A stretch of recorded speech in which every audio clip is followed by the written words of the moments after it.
Hello everyone, আসসালামু আলাইকুম। সবাই কেমন আছেন? আশা করি ভালো আছেন। বন্যার রান্নাঘরে আপনাদের স্বাগতম। আজকে আপনাদের মাঝে নিয়ে এসেছি ময়দা দিয়ে পুলি পিঠার রেসিপি।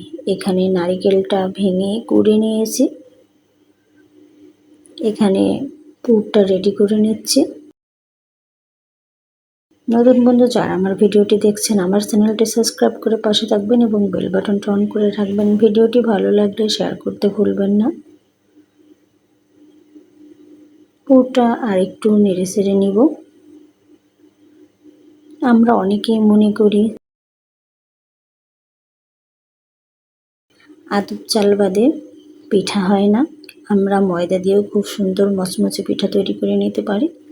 তো এখানে পরিমাণ মতো ময়দা নিয়েছি, সামান্য পরিমাণ লবণ এবং রেগুলার তেল দিয়ে একটু মেখে নিব। তেলটা দিয়ে একটু মেখে নিলে অনেক মচমচে হবে, খেতে অনেক ভালো লাগবে। হাতের কাছে আতপ চাল না থাকলে আপনারা খুব সহজেই ময়দা দিয়েও পুলি পিঠাটা তৈরি করে নিতে পারেন। এখানে নর্মাল পানি দিয়ে ময়দার ডোটা তৈরি করে নিব।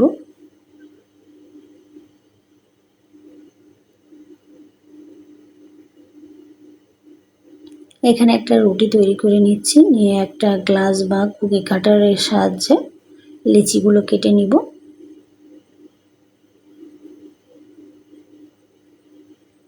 আমি খুব বেশি পাতলাও করিনি, একটু মোটাই হবে। এর মধ্যে পরিমাণ মতো পুর দিয়ে খুব ভালো করে মুখটা মেরে নিতে হবে।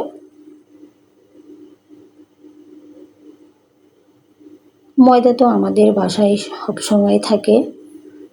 আমরা এভাবে কিন্তু পুলি পিঠাটা তৈরি করে নিতে পারি। যখন মন চাইবে তখন সবগুলো এভাবে বানিয়ে নিব।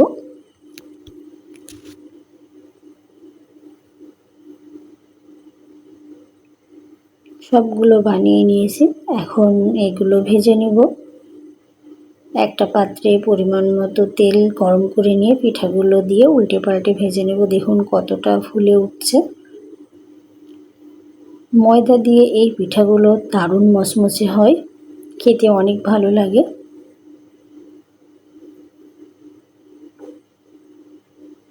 আতপ চাল বাসায় না থাকলে আপনারা খুব সহজে ময়দা দিয়ে এভাবে পুলি পিঠা তৈরি করে নিতে পারবেন মেহমান আসলে বা বাসার সবার জন্য।